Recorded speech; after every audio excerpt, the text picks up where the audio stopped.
Malcolm Carter stepped out of his sleek, understated black sedan and took a deep breath. The morning air was crisp, carrying the scent of freshly brewed coffee from a nearby cafe. He adjusted the cuffs of his tailored navy blue suit, glancing at the gleaming glass facade of the luxury car dealership before him. Today was supposed to be a good day. Today, he was here to finalize the purchase of the business, his business now. But as soon as he stepped inside, the atmosphere changed. The showroom was immaculate, a temple of polished steel and opulent leather. The latest high-performance models were displayed like works of art, their curves gleaming under the soft, ambient lighting. A jazz instrumental played in the background, just loud enough to create an air of refinement. Malcolm walked toward the front desk, where a young receptionist with sleek blonde hair was tapping at her keyboard. She glanced up, her expression neutral at first, but then her gaze flickered, first to his dark skin, then to his understated but clearly expensive suit. Her lips pressed together in something that wasn't quite a smile. "Can I help you?" she asked, her tone professional but distant. "Yes," Malcolm said smoothly. "I'm here to speak with the general manager." The woman hesitated. Her eyes swept over him once more, as if searching for some clue that he belonged in a place where the cheapest car cost more than a down payment on a house. "And do you have an appointment?" Malcolm smiled. "I believe he'll want to see me." Before she could respond, a sharply dressed salesman, mid-40s, salt and pepper hair, exuding the air of someone who knew he was important, strode up, his Italian leather shoes clicking against the marble floor. His name tag read Robert Hastings, Senior Sales Executive. "Is there a problem here, Vanessa?" he asked, his voice laced with subtle authority. Vanessa hesitated. "This gentleman is asking for the general manager, but..." Robert cut her off with a polite but dismissive nod before turning to Malcolm. "I'm sorry, sir, but if you're looking for a test drive, we operate by appointment only." And he let out a short chuckle, as if he were about to deliver a joke. "We do require a pre-qualification for certain models." Malcolm raised an eyebrow. He'd seen this kind of treatment before. It was the assumption, the unspoken belief that a black man in a luxury dealership must be here for a joyride, or worse, that he couldn't afford to be here. He decided to play along. "And what kind of models require pre-qualification?" Robert gave him an indulgent smile. "Well, our top-line vehicles. The limited edition Hyperion GT, for example. Only a handful exist in the world, and we reserve them for, well, serious buyers." Malcolm chuckled, shaking his head slightly. "And how do you determine who's serious?" Robert's smile remained, but his eyes flickered with the faintest trace of discomfort. "We have certain financial benchmarks," he said smoothly. "You understand, of course." Malcolm nodded slowly. "Ah. Of course." Robert exhaled, seemingly relieved that the conversation wasn't turning confrontational. "Now, if you're interested in something more, accessible, we do have some excellent pre-owned models." Malcolm tilted his head, amusement creeping into his expression. "Pre-owned?" Robert nodded enthusiastically. "Absolutely! We just got a beautiful 2-year-old luxury sedan with low mileage. Still top of the line, just at a more reasonable price point." At that moment, the glass doors swung open, and another man entered, a stout, balding figure in an expensive suit, talking animatedly on his phone. He looked up, spotted Malcolm, and his face lit up. "Mr. Carter," he boomed, striding forward with outstretched arms. "I was wondering when you'd arrive." The room seemed to freeze. Robert's confident expression faltered. Vanessa sat up straighter. A few other salespeople, who had been lurking nearby, pretending not to listen, suddenly found themselves very interested in their computer screens. Malcolm smiled and extended his hand. Mr. Leland. Good to see you. Leland clasped his hand firmly, still grinning. I can't tell you how excited we are about the transition. You're going to take this dealership to the next level. Malcolm chuckled. That's the plan. Robert blinked rapidly. Wait, transition? His voice was uncertain now, the arrogance draining away. Leland clapped Malcolm on the shoulder. Oh, that's right, you haven't been introduced properly. This, my dear Robert, is Malcolm Carter. As of this morning, the new owner of Hastings Leland Luxury Motors. Silence. Robert's face drained of color. Vanessa looked like she wanted to disappear under her desk. Malcolm turned to him, his smile easy but his eyes sharp. So, about that pre-qualification you mentioned. Robert opened his mouth, then closed it again, his Adam's apple bobbing. Malcolm chuckled, then glanced at Leland. I'd like to have a meeting with the management team this afternoon. There are going to be some policy changes. Leland nodded eagerly. Absolutely. Whatever you need. Malcolm turned back to Robert, who was still frozen in place. He clapped him lightly on the shoulder. You know, he said with a smirk, I think I will take a look at that Hyperion GT after all. And with that, he strode toward the showroom floor, not just a customer, but the man who now owned the entire place. The atmosphere in the dealership had shifted. The polite condescension Malcolm had received moments ago was replaced with a thick, awkward silence. Employees whispered amongst themselves, casting nervous glances in his direction. Robert Hastings, who, just minutes ago, had smugly suggested Malcolm look at pre-owned models, stood stiffly, his face frozen in forced neutrality. The realization that he had just insulted his new boss was sinking in fast. Malcolm let the moment linger. He wanted them to sit with their discomfort. Then, with the smooth confidence that had made him a success in the business world, he turned to Leland. Shall we take that meeting now? I'd like to get started right away. Of course, Mr. Carter. Leland said quickly, still overcompensating with enthusiasm. Right this way. As they walked toward the executive office, Malcolm glanced over his shoulder at Robert. I expect you to be in that meeting, too. Robert swallowed hard. Yes, sir, he muttered. A new era begins. The executive meeting room was a testament to excess, floor-to-ceiling windows overlooking the city, a long mahogany table polished to a mirror finish, and a sideboard stocked with premium whiskey and cigars. It was clear the old owners had enjoyed their privileges. As Malcolm took his seat at the head of the table, the department heads filed in. Most of them were white, older, and visibly unsettled. They had expected a familiar kind of leadership, someone from their world. Instead, they got him. Malcolm let the tension build before he spoke. Ladies and gentlemen, let's get right to it. He leaned forward, folding his hands on the table. As you all know, I'm the new owner of Hastings Leland Luxury Motors. I built my career on high standards, discipline, and fairness. And as of today, this dealership is going to reflect those values. There were small shifts in posture, uneasy glances exchanged.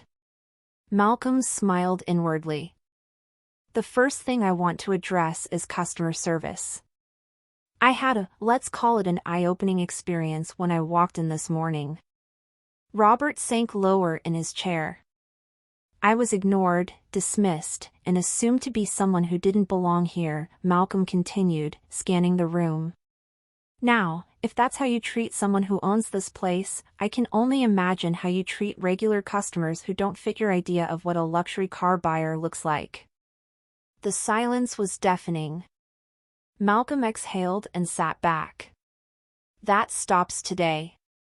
A woman in a dark gray blazer, Susan, head of customer relations, cleared her throat. Mr. Carter, I assure you, we have a strict code of conduct in place. If you felt disrespected, Malcolm held up a hand. Save it. I don't want excuses. I want solutions. Susan fell silent. The way I see it, this dealership has been operating under an outdated mindset. You cater to a specific clientele, wealthy, white, familiar faces. But times have changed. Our customers are diverse. They're athletes, entrepreneurs, musicians, tech moguls. Some might walk in wearing a hoodie and sneakers instead of a tailored suit, but they can still buy this entire showroom in cash. And yet, many wouldn't even feel comfortable stepping through those doors. He turned to Robert, who was now visibly sweating. Robert, how long have you been in sales here? 15 years, Robert said quietly. 15 years. Impressive. Malcolm nodded. And how many black customers have you personally sold cars to? Robert hesitated. I don't keep track of that sort of thing. Don't you? Malcolm tilted his head. Because I'd bet good money that the number is embarrassingly low. Robert's mouth opened, but he had no response. That's what I thought, Malcolm said smoothly.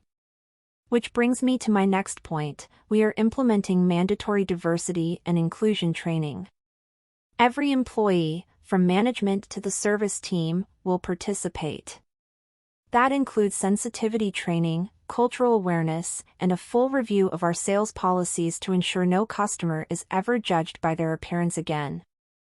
A few employees shifted uncomfortably, but no one dared object. Furthermore, Malcolm continued, I want to see an active effort to recruit a more diverse staff. If our customer base is changing, our team should reflect that.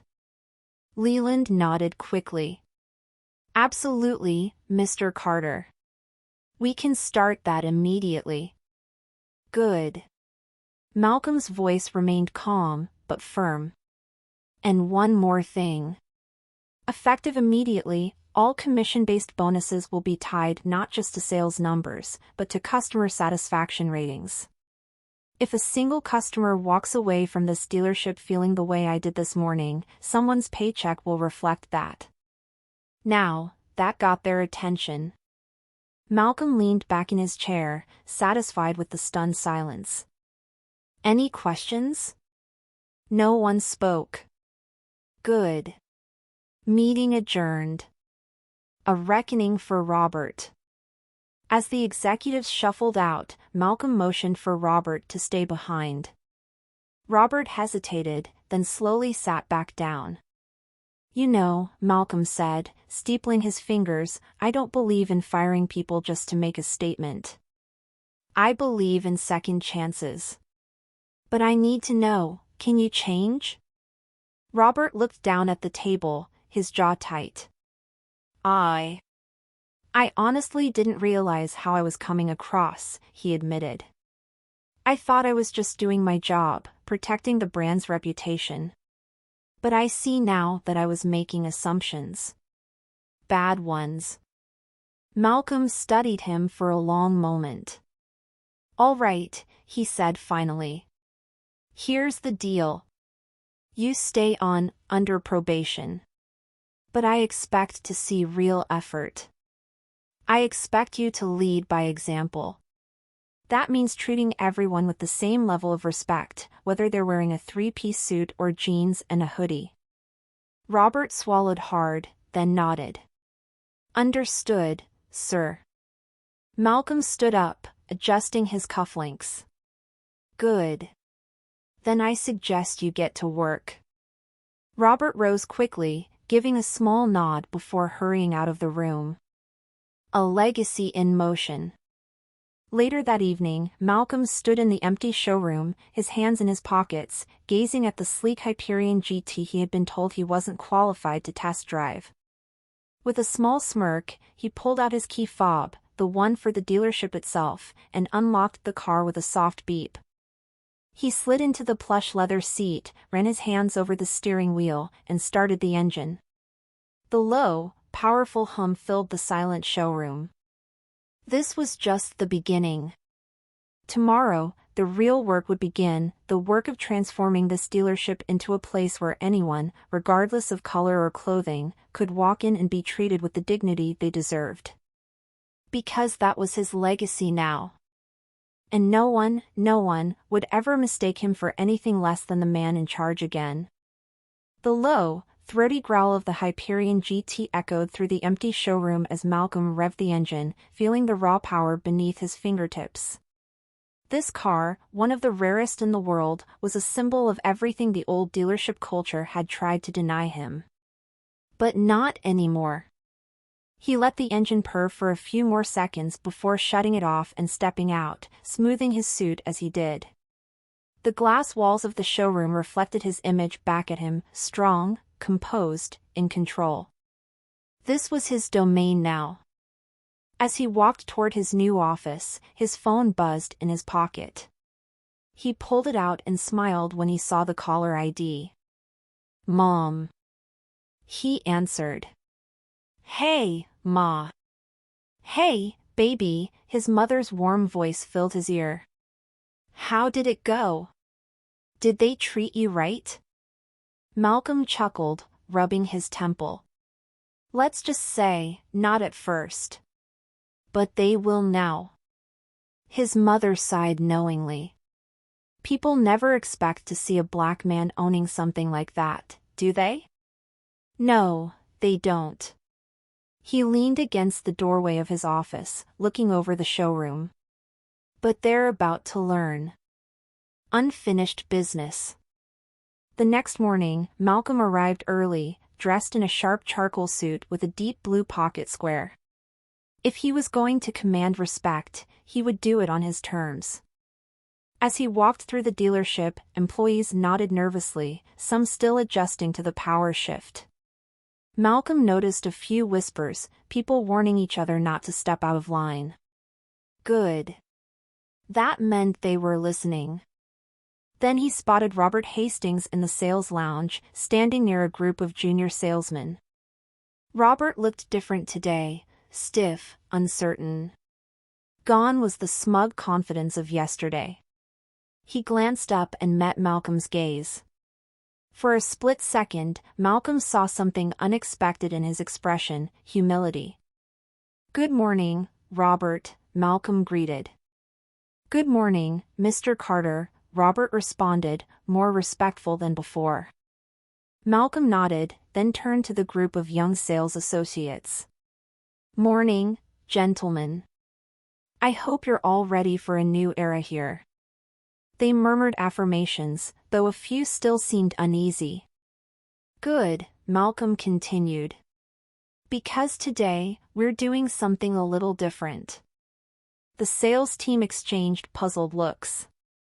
Malcolm walked toward the showroom floor, gesturing for them to follow. "I want every single one of you to experience what it's like to be on the other side of this dealership. Today, we're going undercover." Robert frowned. "Undercover, sir?" Malcolm smirked. "That's right. You're all going to pose as customers, dressed down, casual. You'll walk into this dealership as if you were outsiders, and you'll see firsthand how you're treated." A few younger salespeople looked intrigued. One, a black man named Terrence, grinned. "I like this idea." "Of course you do," Malcolm said with a chuckle. "Because you already know what it's like to be judged the second you walk in here. The rest of you? You might be in for a surprise. A dose of reality." Over the next few hours, Malcolm's little experiment played out. Employees took turns walking into the dealership dressed in everyday streetwear, hoodies, jeans, sneakers. Some even borrowed Malcolm's old college sweatshirts to really complete the look. The results? Exactly what Malcolm expected. One of the senior salesmen, Greg, who had always prided himself on being professional, was outright ignored when he entered dressed down. A junior salesperson, Ethan, who was white, was greeted but not taken seriously when he claimed he was looking for a high-end sports car. And worst of all, Terrence, who was already on staff but rarely dealt with high-profile clients, was completely dismissed when he inquired about a vehicle. By lunchtime, the entire team was stunned. Malcolm gathered them in the conference room. "So," he said, leaning against the table, "how did it feel?" Greg, who had been ignored, shifted uncomfortably. I never realized how different it is when you don't look the part." Terrence folded his arms. "And now you know how I feel every day." The room went silent. Robert cleared his throat. I think we've been blind to a lot of things. Myself included." He looked at Malcolm, his expression genuinely remorseful. "I was wrong yesterday. I assumed things about you that I had no right to assume. And now, I see how dangerous that kind of thinking is for our business." Malcolm studied him for a moment. Then he nodded. "Good. That's what I wanted you to realize," he said.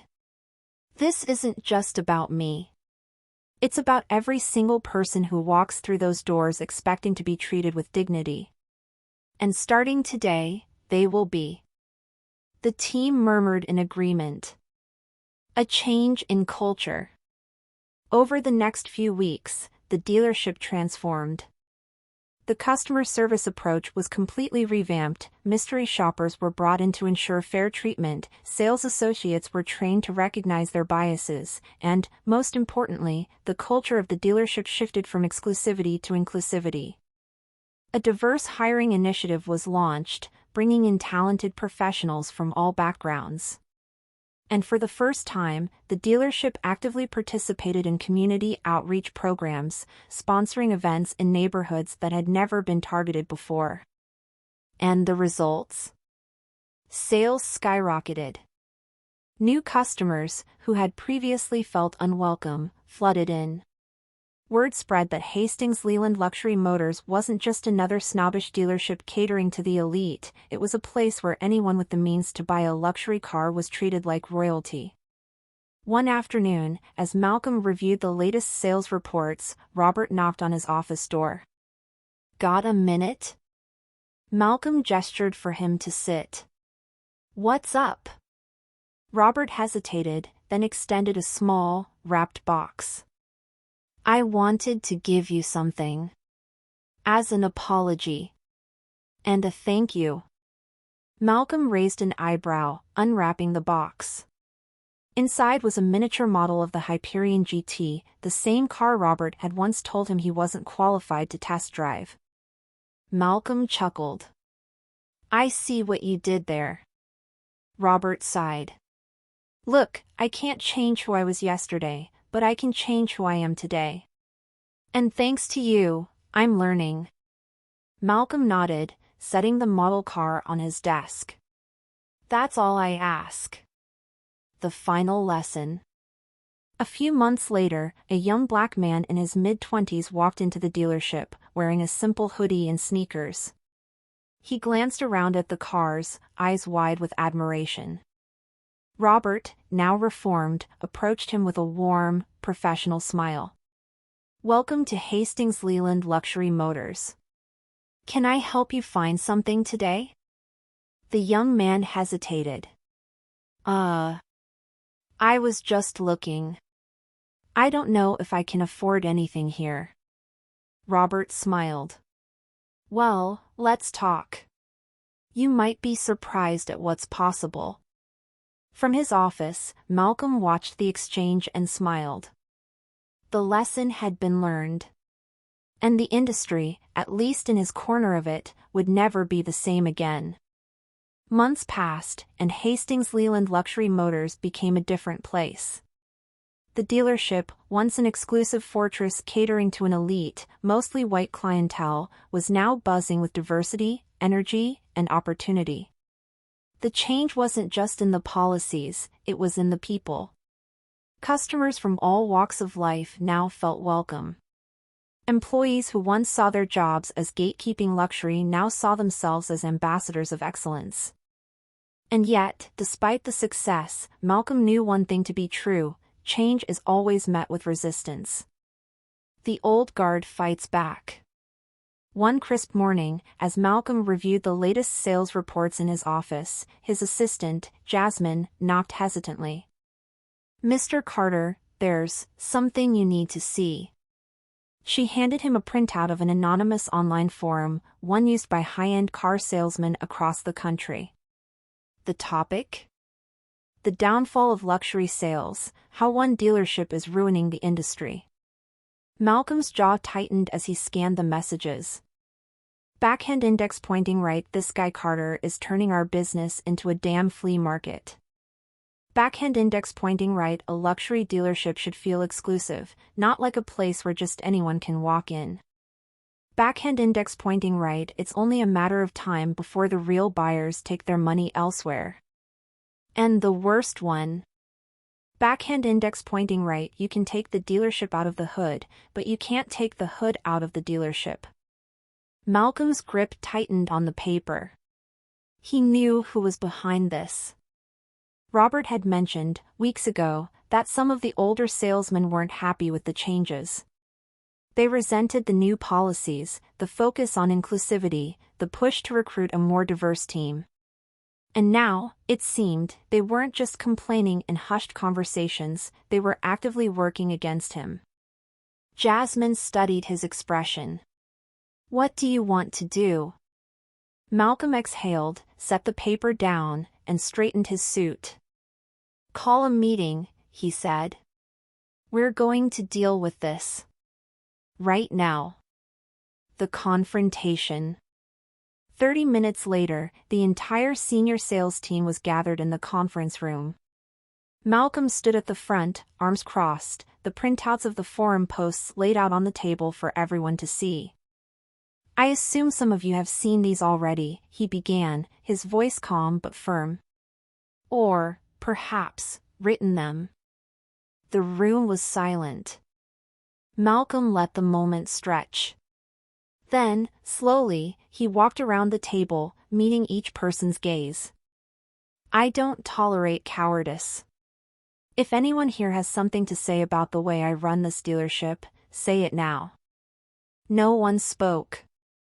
He picked up the printout and read aloud. "It's only a matter of time before the real buyers take their money elsewhere." He looked up.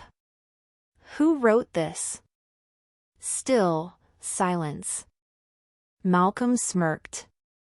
"Interesting. Because our numbers tell a very different story. Sales are up 37% in the last quarter. Customer satisfaction surveys are the highest they've ever been. And repeat business? Through the roof." A few of the salesmen exchanged uneasy glances. "But let's be honest," Malcolm continued. "This isn't about numbers, is it? It's about the fact that this dealership no longer caters exclusively to the kind of people you think should be here." Now, a few of them shifted uncomfortably in their seats. "You want exclusivity?" Malcolm leaned forward, planting his hands on the table. "Then sell the experience. Sell the craftsmanship. Sell the performance. But if you think exclusivity means treating people like they don't belong here based on the color of their skin or the way they dress, you can get the hell out." A heavy silence fell over the room. Then, finally, one of the older salesmen, Frank, a veteran who had been there for over 20 years, sighed and shook his head. "Look, Malcolm," he began carefully. "You gotta understand. Some of our best customers, they expect a certain atmosphere. They like feeling like they're part of something special. And when you open the doors to just anybody, Anybody with the money to buy a luxury car, Malcolm interrupted.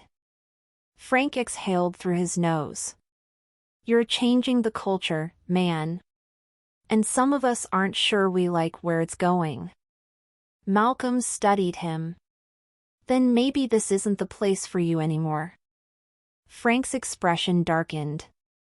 Excuse me? You heard me, Malcolm said. This dealership isn't some country club for the old elite. It's a business. And in business, we adapt, or we get left behind. If you can't embrace the future, you can leave. The tension in the room was thick, but Malcolm didn't flinch. Finally, Frank stood. Maybe I will, he muttered. Come on, fellas, let's go. He turned to a few of his closest allies in the room, expecting them to follow. But none of them moved. One by one, they avoided his gaze. Even Robert, the man who had once judged Malcolm, sat quietly with his arms crossed. Frank's face twisted in disbelief. You serious? Robert finally spoke. Malcolm's right. Frank scoffed. You used to be one of us, Robert. Robert shook his head. I used to be blind. Now I see what he's building here. And I'm in. Frank glared at him, then at the rest of the team, before shaking his head. This place is going to crash and burn without people like me. Malcolm smirked. We'll see. Frank grabbed his things and stormed out. Malcolm turned back to the team. Anyone else? No one moved. Good, Malcolm said, nodding. Then let's get back to work. The future belongs to the bold. That evening, as Malcolm stood in his office overlooking the showroom, Jasmine knocked again. You all right? She asked. Malcolm turned to her and smiled. Never better. She smirked. You sure? You just fired one of the dealership's top salesmen. He fired himself, Malcolm corrected. He couldn't keep up. Jasmine nodded. So what now? Malcolm looked out at the showroom, at the diverse team, at the customers who now felt welcome instead of watched. Now? He smiled. Now, we build something even bigger. Because Hastings Leland Luxury Motors wasn't just a dealership anymore. It was a statement. A warning to the old guard. And a promise to the future.